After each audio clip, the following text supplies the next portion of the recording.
I think a big thing for City as well will be because I think they've signed really well. I watched because of the company I work for is an American company, so I'd end up watching quite a lot of AC Milan on Sunday nights. And even though that team was a bit batshit, but obviously I was watching Pulisic.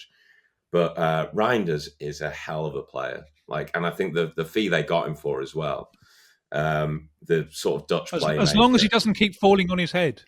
Yeah, yes, Reinders keeps falling on his head. As long as that doesn't happen, he's a great player. and but I think a See, lot now will you depend. remember why you don't want to work with us all the time. You're idiots.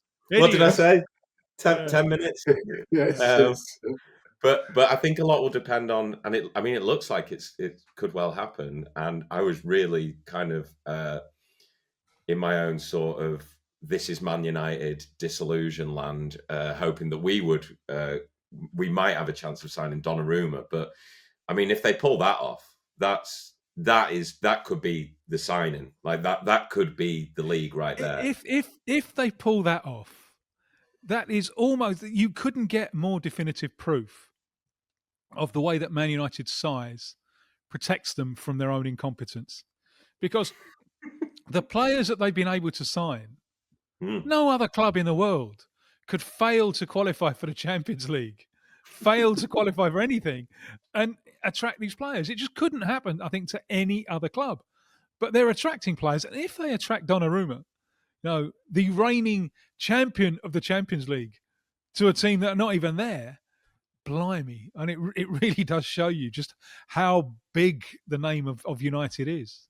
I wonder how long it can go on for. That I was writing about this and thinking because of signing Sesko, and I wrote that he's what, 22, I think 22, 23. I think he's 22, but he might be in that last generation who remembers because I was looking at when he would have grown up, so he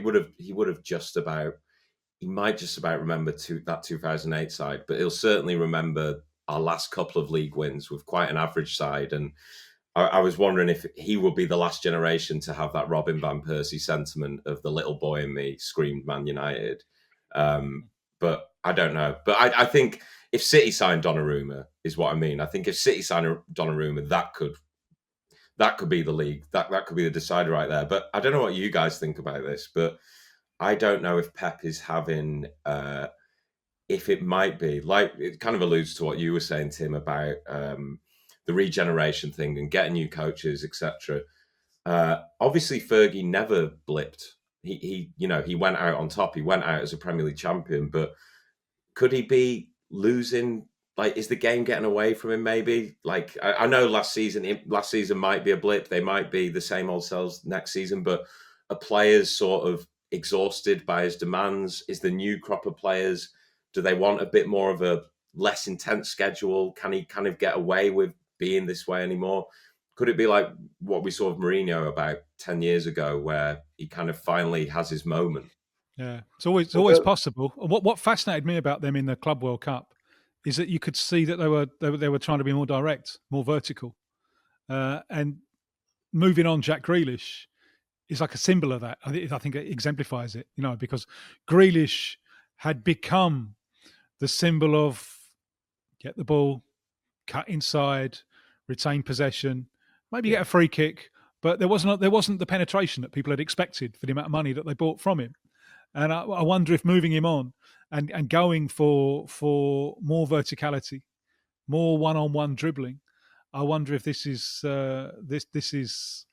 wonder if Papa's got a brand new bag.